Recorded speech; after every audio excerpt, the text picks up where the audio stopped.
Hi mga beshi, huwag niyong palalampasin ang pinakamatinding episode ngayong Biyernes habang patuloy na sinisira ni Dara ang sarili niyang buhay, lalo rin niyang binababa at minamaliit si Minchi. Akala niya habang nakikita niya nahihirapan ng iba lalo siyang nagiging makapangyarihan. Pero may isang bagay na hindi niya alam. Hindi habang buhay na nasa kanya ang pagkakataon. Unti-unti nang bumabaliktad ang kapalaran. At sa kataong dumating ang araw na wala na siyang ibang masisisi kundi ang sarili niya. Sa kanya mauunawaan na may mga taong hindi mo kailangan sirain. Dahil kusa silang umaangat habang ikaw mismo ang unti-unting bumabagsak. Gabing hindi makakalimutan ni Dara. Isang gabing nagkita sila Jenny at Dara sa isang bar na pag-aari ni Charis. Lasing-lasing si Dara pero kahit halos hindi na siya makatayo nang maayos hindi pa rin nawawala ang kayabangan niya. Nang nakita niya sila Minchi at Peric agad na nagbago ang mukha niya. Parang may nakita siyang taong gusto niyang muling kutiyain.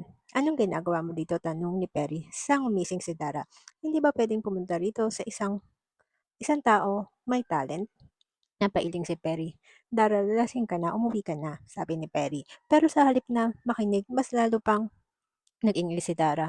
Itinaas niya ang boses niya upang marinig na lahat. Alam niyo ba kung bakit ako nandito? Napatingin ng mga tao. Para kumanta sa stage. At sa kanya tinuro si Minchi. Samantalang ikaw, Minchi, hanggang tagadala ka na lang ng bag ng anak mo. Nanahimik ang buong lugar.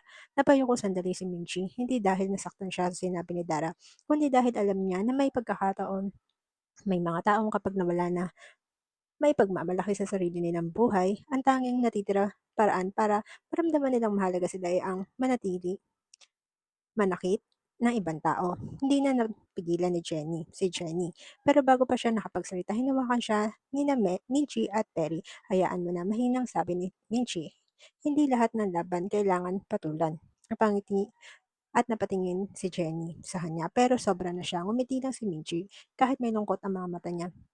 Sayang ang oras natin kung ibibigay natin sa kanya at yun ang hindi niya kayang intindihin ni Dara habang abala siya sa paghahanap ng gulo, ang mga taong minamaliit niya ay abala sa pagbuo ng buhay na hindi na siya kasama. Ilang sandali pa dumating si Charisse. Pagkakita niya kay Dara, kaagad niya itong nilapitan. Dara, umuwi ka na. Ayokong magkaroon ng gulo dito. Pero mataas pa rin ang tingin ni Dara sa sarili. Hindi ako nagdadala ng gulo. Tinuro niya sila, Michi at Jenny. Sila. Napabuntong hininga lang si Charisse.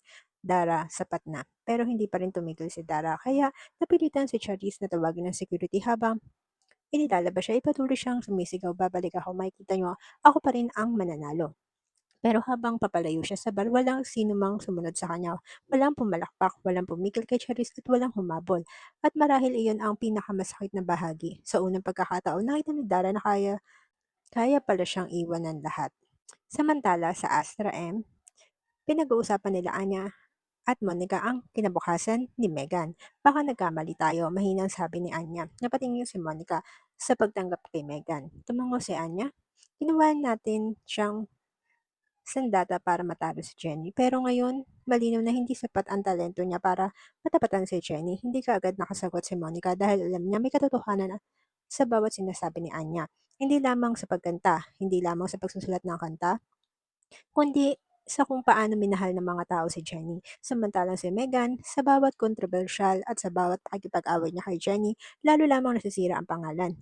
Masyado tayong nabulag sa possibility.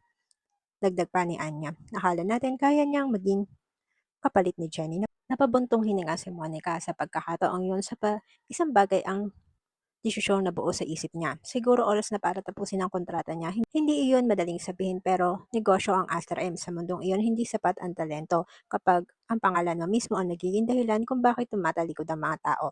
Minsan hindi ka tinatanggalan dahil wala kang kakayahan, tinatanggal ka dahil hindi ka kayang iligtas ng kakayahan mo ang imaheng ikaw mismo ang sumisira. Samantala, hindi pa rin makapaniwala si Jenny sa mga sunod-sunod na balitang dala ni Miss Vana. Mga endorsement, guesting, mga bagong oportunidad. Miss Vana, totoo ba ang lahat ng yon? Ngumiti lang si Miss Vana. Surprise! Bakit ninyo, ba, bakit ayaw nyo sabihin? Darating din tayo sa tamang oras. Masaya si Jenny pero bago siya umalis, sinabi niya kay Miss Bana na may pupuntahan siya. Hindi na kailangan sabihin kung sino, alam na ni Miss Bana, mag-ingat ka sabi nito. At mag-enjoy ka, kung may kailangan ka sabihin mo lang sa akin. Ngumiti lang si Jenny. Hindi niya alam na ang simpleng pagbisitang niyang iyon ay magiging simula ng isang bagay na maaaring magbago, hindi lamang sa buhay niya, kundi pati sa buhay nila Yuna at Nancy. Samantala, sa bahay nila Yuna at Nancy, masayang binubuksan ng dalawa ang parcel na dumating. May sinalingan silang trending singing contest app na maaaring magbigay ng malaking oportunidad para sa kanila. Malay mo Yuna, masayang sabi ni Nancy, dito na tayo yumaman. Napangiti lamang si Yuna. Tahimik siya nakikinig, hindi siya sanay mangarap ng malaki, pero dahil maraming beses na siyang tinalikuran ng buhay na huwag umasa, ngunit bago pa siya sumagot ay biglang kumatok ang kapatid niya. May tao sa baba. Sino? Si Ate Jenny. Natigilan ng dalawa si Jenny. Hindi sila makapaniwala. Dahan-dahan silang sumilip sa baba at andun nga si Jenny, nakita nila. Naka-jacket, naka-hood. Parang ayaw makilala. Hindi nila alam kung lalabas ba sila. Nahihiya sila dahil pakaramdam nila ibang-iba na ang mundo ni Jenny sa mundong ginagalawan nila, pero biglang napalingon si Jenny. Napatingin sila, ngumiti si Jenny, o bakit kayo nagtatago dyan? Wala silang nagawa kundi ang bumaba. At sa halip na maging awkward ang kanilang pagkikita, niyakap sila ni Jenny. Miss ko na kayo. Naluha si Nancy. Huminga rin ng tawad si Jenny dahil hindi siya nakapunta noong nakaraan. Nagkita kasi sila ni Amelia. Mamaya-maya sinabi niya ang tunay na dahilan kung bakit nagpunta siya. May gusto ako sabihin sa inyo, nagkatinginan ang magpinsan. Gusto kasi kayo ni Ninang Charis na kumanta sa resto bar niya. Nandaki ang mga mata nila. Pero hindi na kami taga-Astra M. Alam ko, sabi ni Jenny, hindi kami sikat.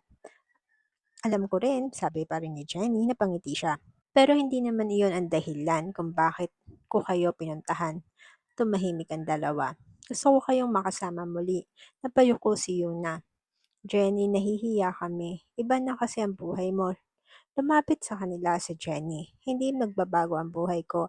Bas, sikat lang ako ngayon. Habang nakangiti. At sa kanya, niyakap na dalawa. Kayo pa rin. Kayo pa rin ang mga taong kasama ko noong wala ka akong pangalan. Kaya, bakit ko kayo iwan ngayong meron na ako? Tumulo Tuluyan ng tumulo ang mga luha ni Yuna at Nancy at bago pa sila nakapagsalita, idinagdag ni Jenny at kakausapin ko rin si Miss Bana, baka pwedeng kunin niya rin kayong artist. Hindi na mapigilan nila Nancy ang mapaiyak dahil sa mundong paulit-ulit na nagpapaalala sa kanila na hindi sila sapat. May isang taong dumating upang ipaalala na hindi kailangan maging sikat para maging mahalaga. Pero may isang bagay na hindi alam ni Jenny. Habang yakap-yakap niya sila Yuna at Nancy, hindi niya alam na may isang lihim na unti-unting lumalapit sa kanila. Isang lihim na maaring sumira sa maraming buhay. Ang tungkol kay Megan. Dahil habang pinag-iisipan ng Astra M kung paano tatapusin ang kontrata ni Megan, may isang taong hindi pa rin nasasagot. Sino ba talaga si Megan?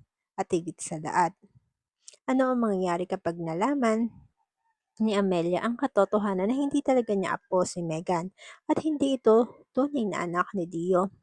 Maaring isipin ni Megan na ang pinakamalaking problema niya ay si Jenny, ngunit maaaring magkamali siya dahil ang tunay niyang kalaban ay hindi si Jenny. Ang tunay niyang kalaban ay ang katotohanang matagal nang tinatago. At habang may mga taong unti-unting nawawala sa kanilang mga karera, may mga taong nagsisimula namang bumangon mula sa pinakailalim. Si Dara, unti-unting nawawala ng respeto, at si Megan, posibleng tuluyang bitawan ng Astra M. Samantalang sila Yuna at Nancy muling magkakaroon ng pagkakataong marinig ang kanilang mga tinig at si Jenny, sa halip na kalimutan ang mga taong nakasama niya noon nang wala pa siyang pangalan, binabalikan niya sila. Dahil natutunan niya ang isang bagay na hindi kayang ituro ng kasikatan. Hindi nasusukat ang tunay na tagumpay sa dami ng taong nakikilala ka kapag nasa itaas ka. Nasusukat ito sa dami ng taong hindi mo makakalimutan kahit nasa itaas ka.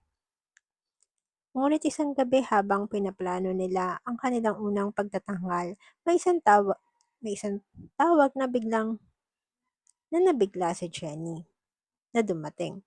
Isang tawag na nagpapabago sa lahat. At sa kabilang linya, isang pamilyar na boses ang nagsasalita.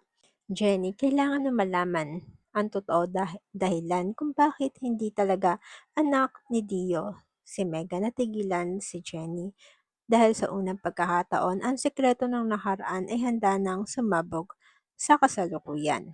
Dahil minsan ang pinakamalaking pagbabago sa buhay ay hindi nagsisimula sa isang tagumpay. Nagsisimula ito sa isang katotohanang matagal na ang tinago.